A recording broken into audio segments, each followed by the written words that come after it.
There are moments in every person's life when they face intense adversity. They're crucibles that forge who they become as individuals and as leaders.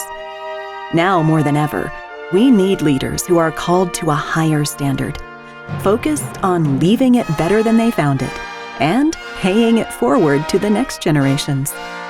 Now, let's join Fire Chief Randy Brugman as he speaks with leaders from all walks of life, as he explores and learns from their personal journeys and the crucibles that have forged them into better leaders and better people. Well, welcome to another episode of the Leadership Crucible podcast. Today, it's a real honor for me to have Lee Ellis on the show. Lee is the founder and president of Leading with Honor and Freedom Star Media. He's an award-winning author, leadership coach, and expert speaker in the areas of leadership, team building, and human performance.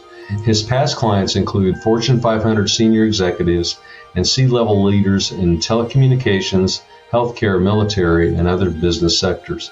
Some of his media appearances include interviews on networks such as CNN, CBS This Morning, C-SPAN, ABC World News, Fox News Channel, plus hundreds of engagements in various industry sectors throughout the world. Early in his career, Lee served as an Air Force fighter pilot, flying 53 combat missions over North Vietnam.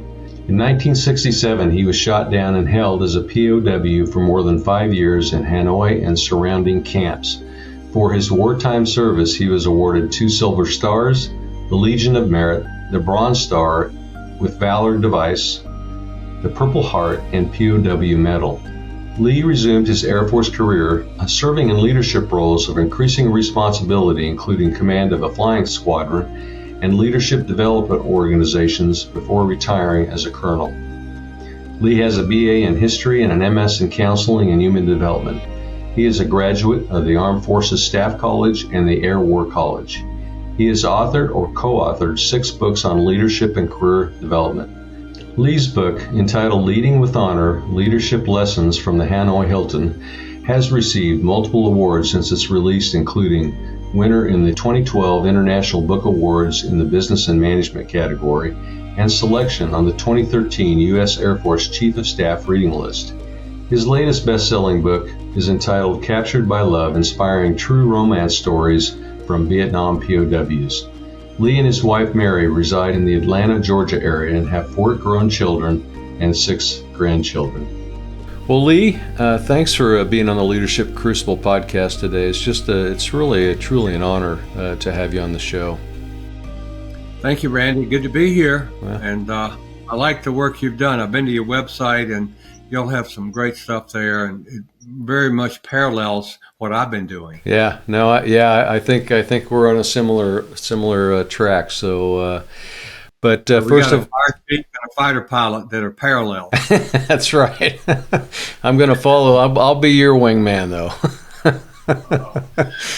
Well, first of all, thank you for the service to our country, and the sacrifice that you had to make in your own personal life, and we're going to talk a little bit about that today. But in your book, Leading with Honor, you highlight the leadership lessons that you learned from the experience as a POW in Vietnam.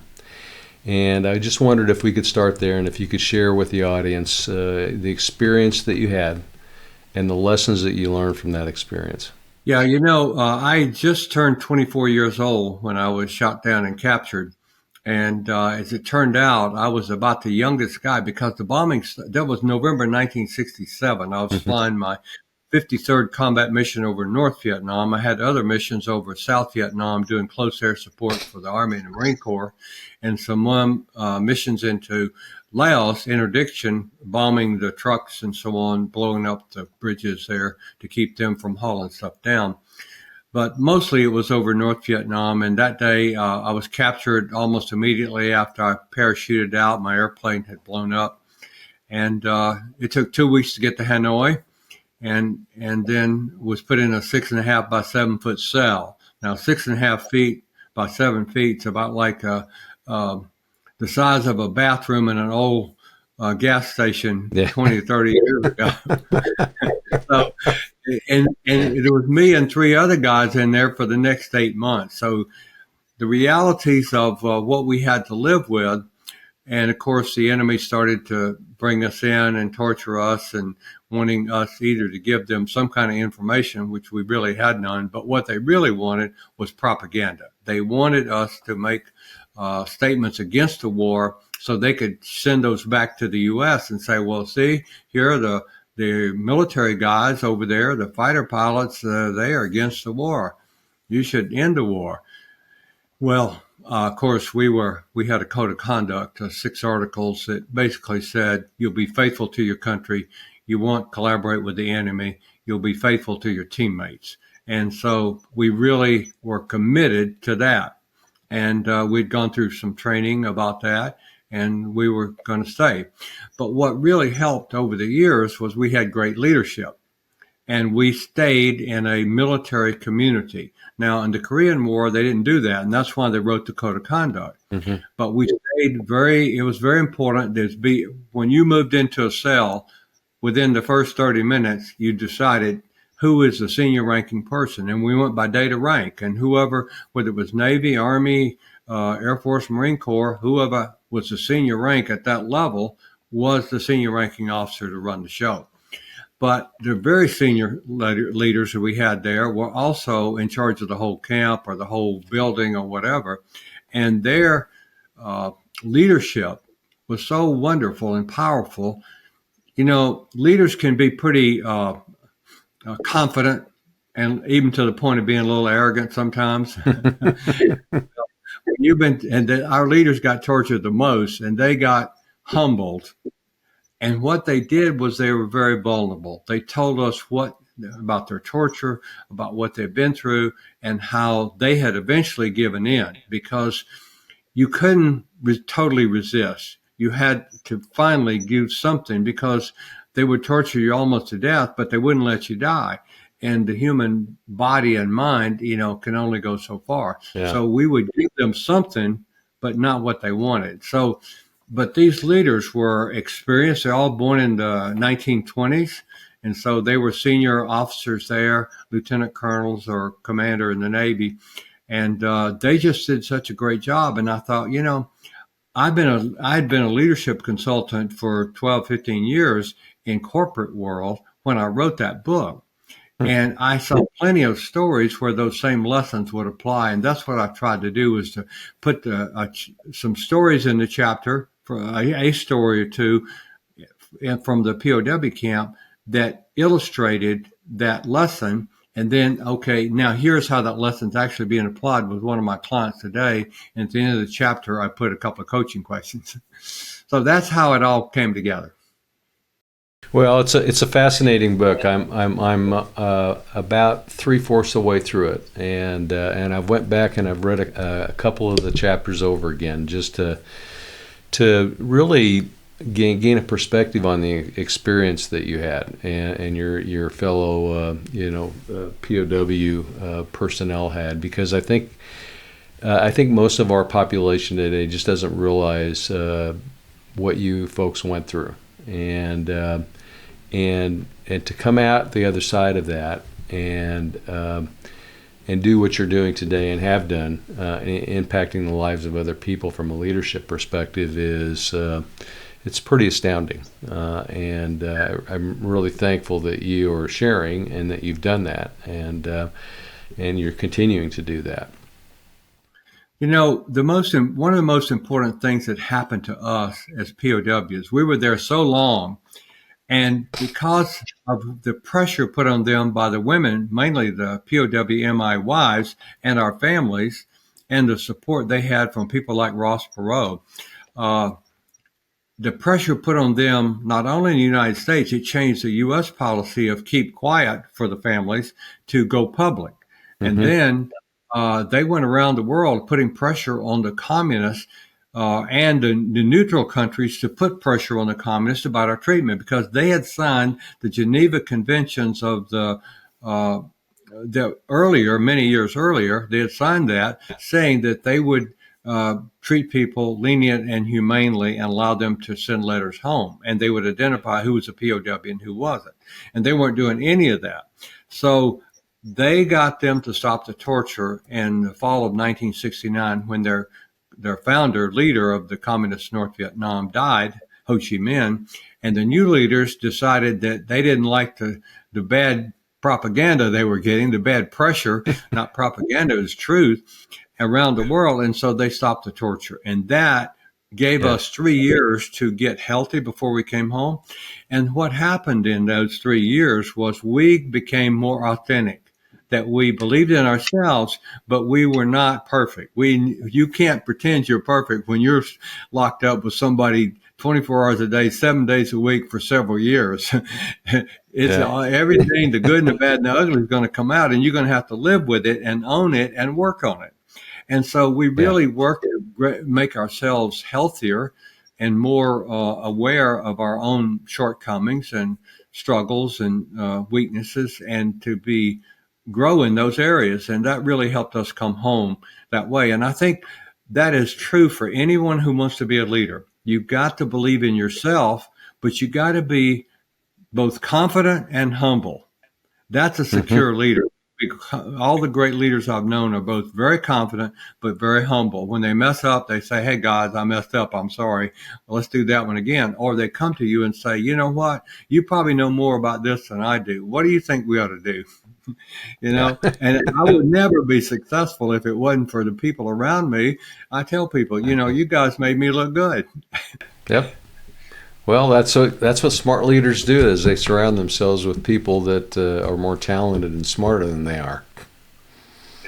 Yeah. And are not afraid to call on them and to use them and their expertise. Yeah. So tell me about the transition back. You came back. You stayed in the service for how many years after you were released? Well, I came back in '73. This is the 50th anniversary. We've had a lot of parties, reunions, and celebrations.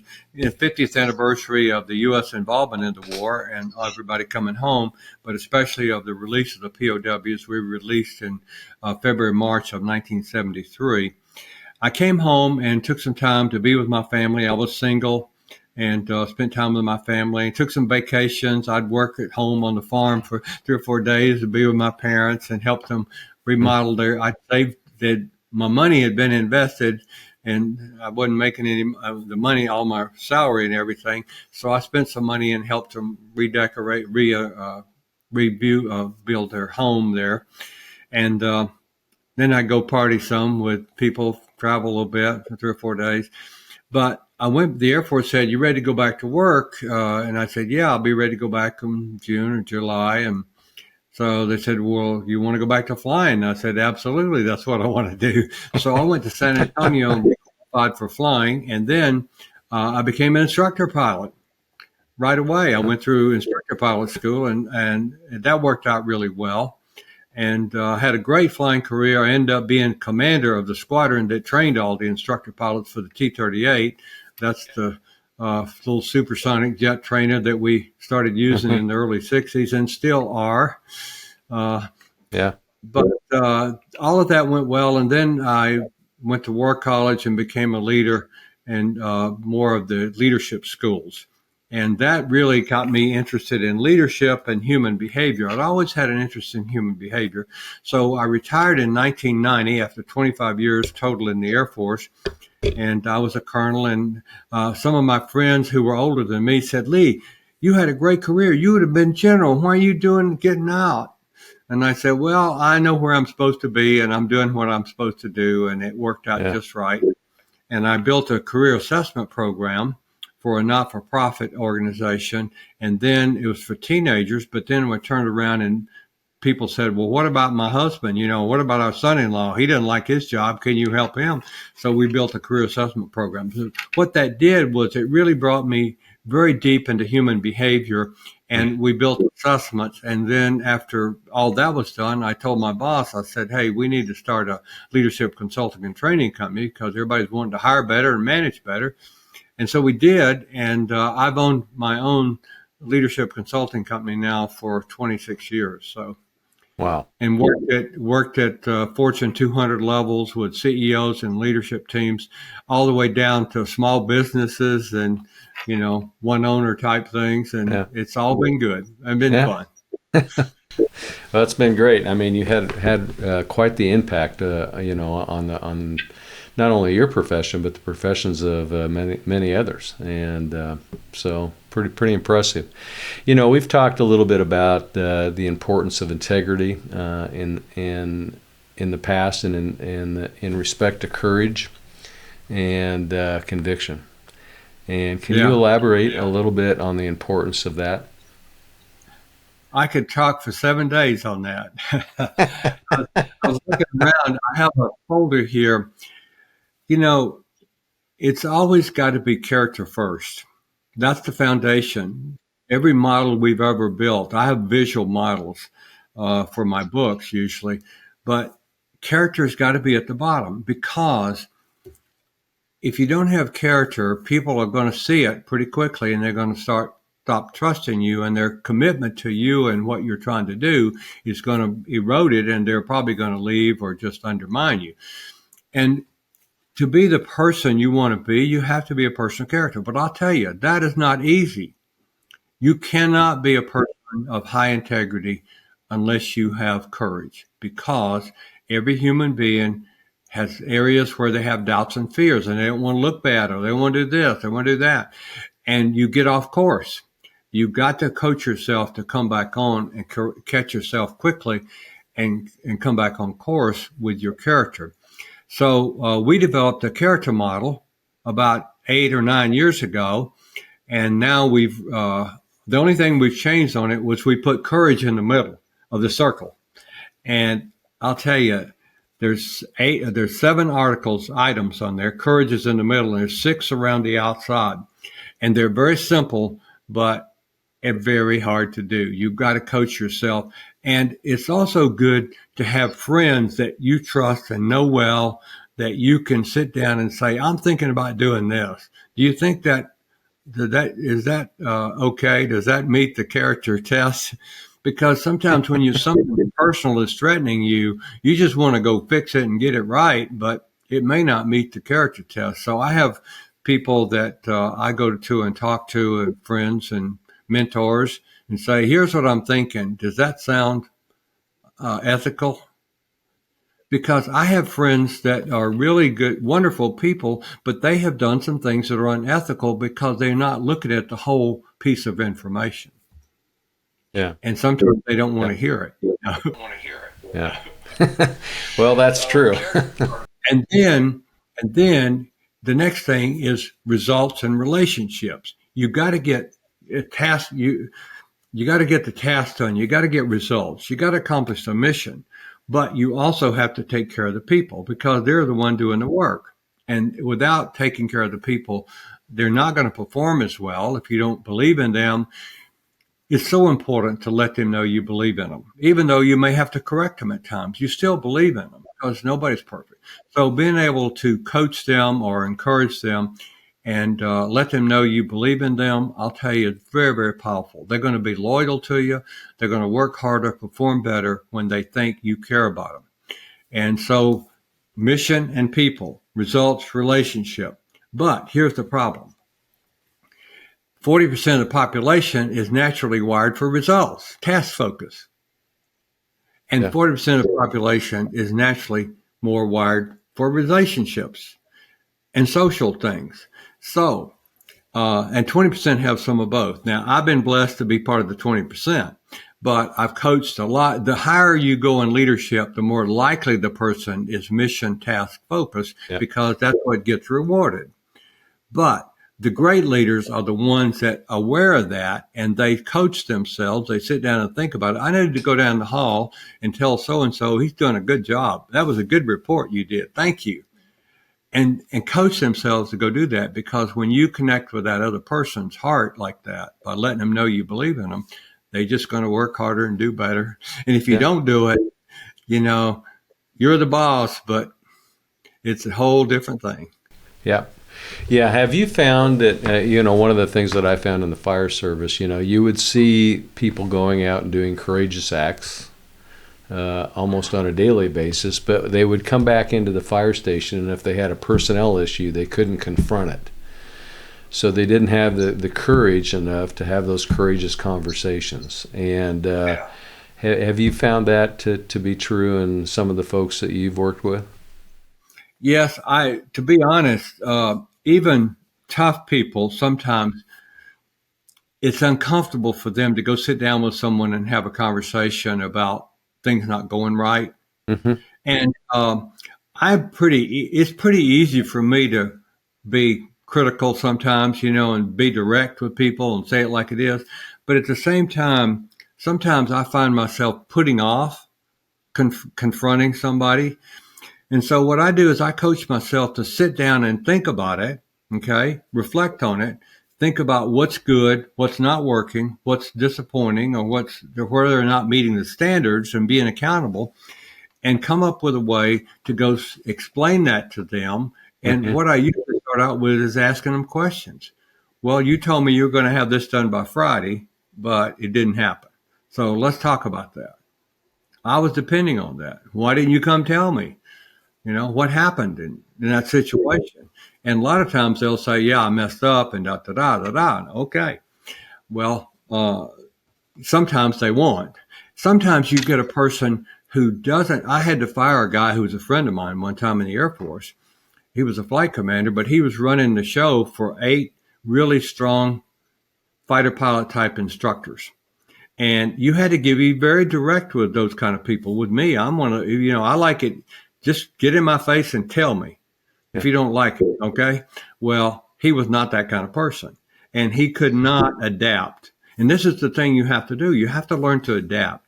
And I knew that the IG or the Stanoval was coming in, I've forgotten which one it was, for an inspection the next month. And I knew that he couldn't get turned around that fast. So I called him in and I said, hey, Ted, I'm sorry, but I got to replace you. Well, I did. And it worked out perfectly. But I told him, I said, Ted, you're a good man, but this is not the right fit for your talents right now. Yeah.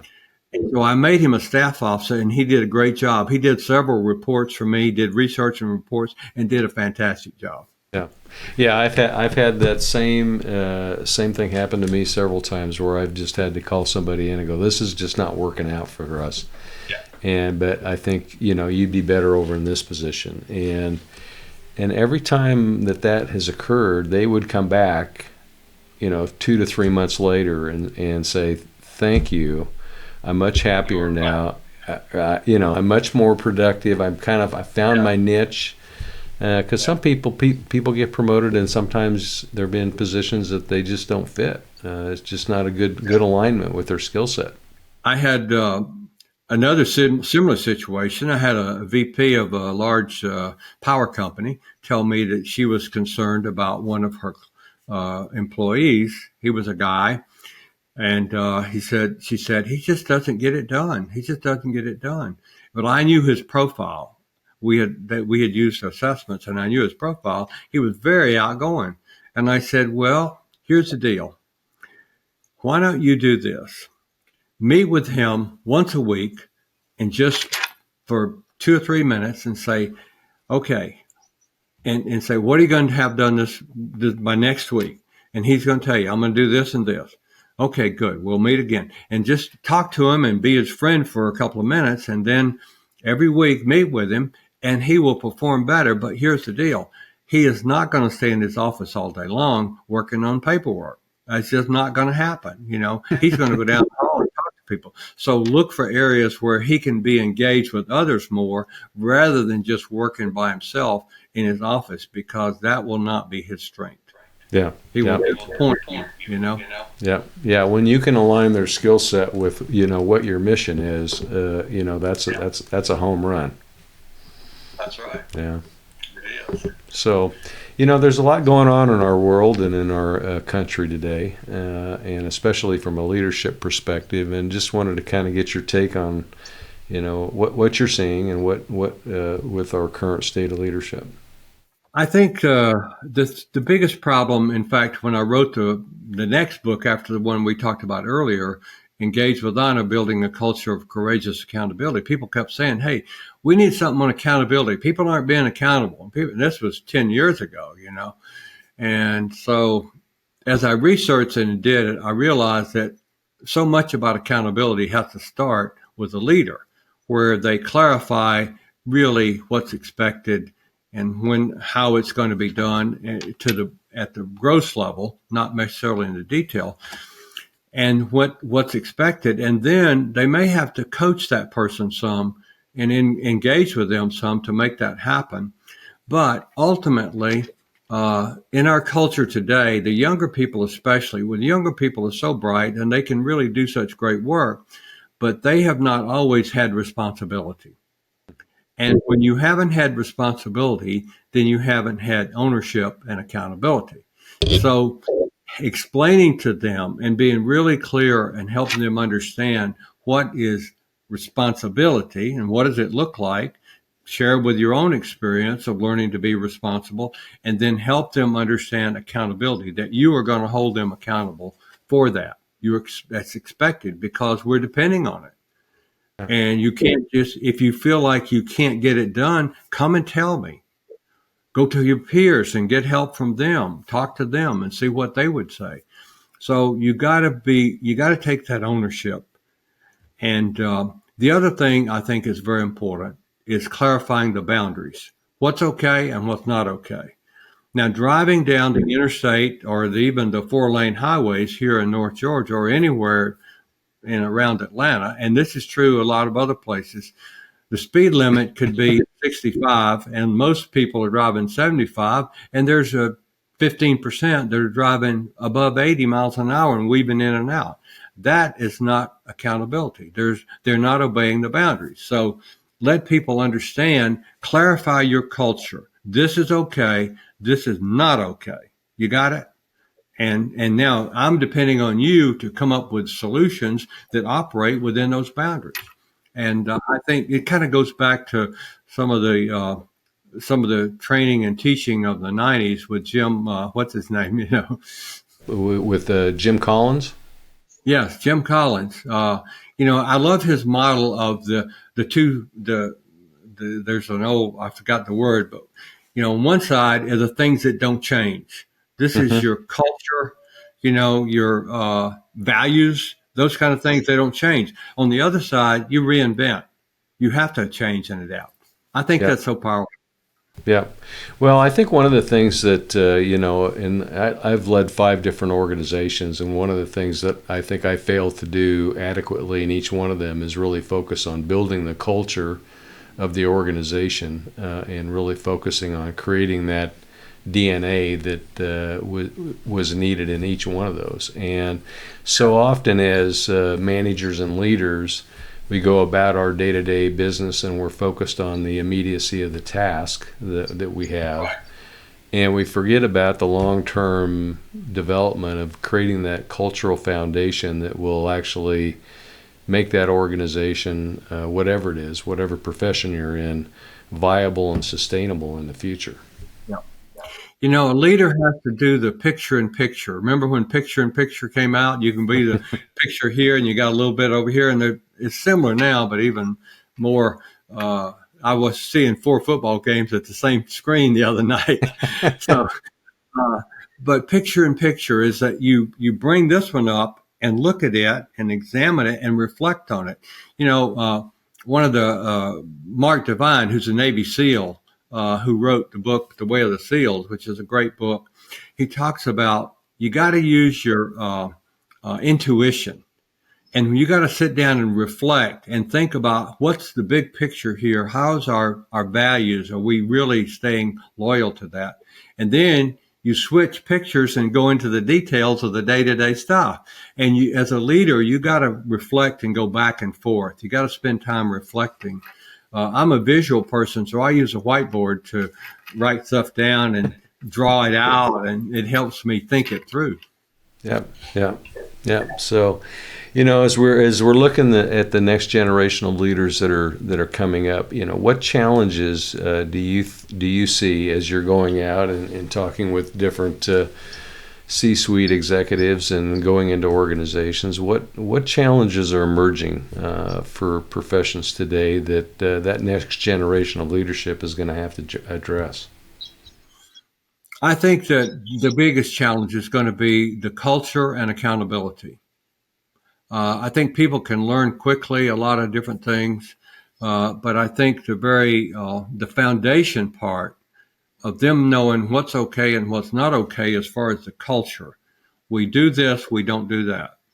And then accountability to go with that really helps build an organization where people feel good about.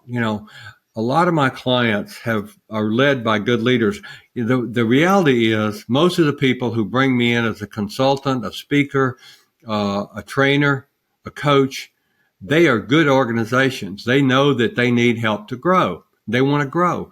Bad leaders, they don't want anybody showing them anything that means that I'm not perfect. I got this all together. So most of the companies I work with are great organizations, and they continually work to grow and help people feel valued, important, but also we have to meet our responsibilities. Yeah. Well, I think it's really important for the next generation that they develop a work ethic, accountability, and a growth mindset for themselves. It's pretty critical. Yes, it is. And, I'll be 80 in 3 weeks, and I'm still coaching myself every day to grow, to become a better person and a better leader, a better husband, a better father, a better grandpa, all of that stuff, because it's just the reality of human nature. You've got to continue to grow healthier and healthier, which means you got to adapt. You're not, you got to see things objectively, see some different ideas and perspectives, see that other perspective, and know I need to speak up more in these situations. I need to hold back and listen more in these situations. I do a monthly blog, and this month it's on listening. It's on communications, and it talks about clarifying things, but it also talks about listening. Yeah. And listening, the most important thing I'm going to tell you today, I surveyed hundreds of leaders between 2004 and up to now, but between 2004 and 2010, I surveyed hundreds of leaders doing workshops. Okay. And these are fairly senior leaders. And I asked them at the beginning of that workshop, I said, think of the greatest leader you've ever had from high school to today.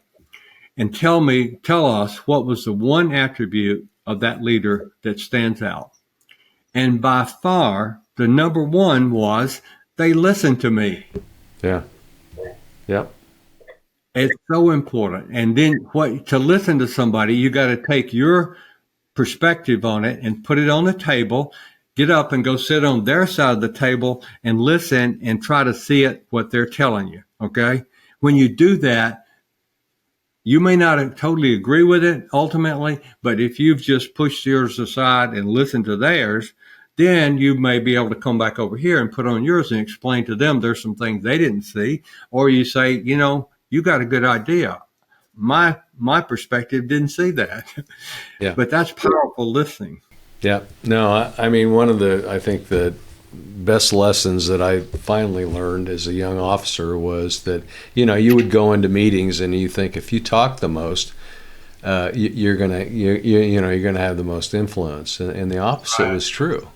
And so as you kind of move up through the ranks, so to speak, and get some experience under your belt, you learn that it's best just to keep your mouth shut and listen and take in all the information before you want to create an opinion or offer an opinion, because you can learn a lot of really, really good things from your personnel if you just sit back and let them kind of debate an issue. Yeah, and some of the best ideas for solving problems come from the bottom up of your organization. Absolutely. Just because the guys down there doing the work every day, a lot of times see a solution to it. Yeah, they know how to fix it. Just nobody's asked them. Right. Right? Yeah. Exactly. I remember one organization I went into, and we were going to buy a new fire truck, and they said, "What do you want? What do you want to build?" And I said, "Don't ask me." I said, "Get a bunch of the fire engineers that are driving those trucks every day and ask them." Yeah. Because they're the ones that are responding to emergencies every day, and they know what that it needs to do. So, I think you're exactly right. It's just if you want to find the right answer, ask the people that are actually doing the job. Yeah. So Been a big help to me. I every now and then I say, well, thank you, but there's one more thing I know that you don't know, and then I'm going to go the other way. yeah. So, what advice would you give to the next generation in making a difference in their own life journey? I think it's just to work on, read some books, watch some videos, listen to podcasts, and think about how you can grow. First of all, understand your talents. Know what your talents are. What are your strengths, but what are areas where you're not so strong? And build on your strengths, continue to do those, but learn to adapt into areas, briefly adapt where you're not so strong when it's needed to be.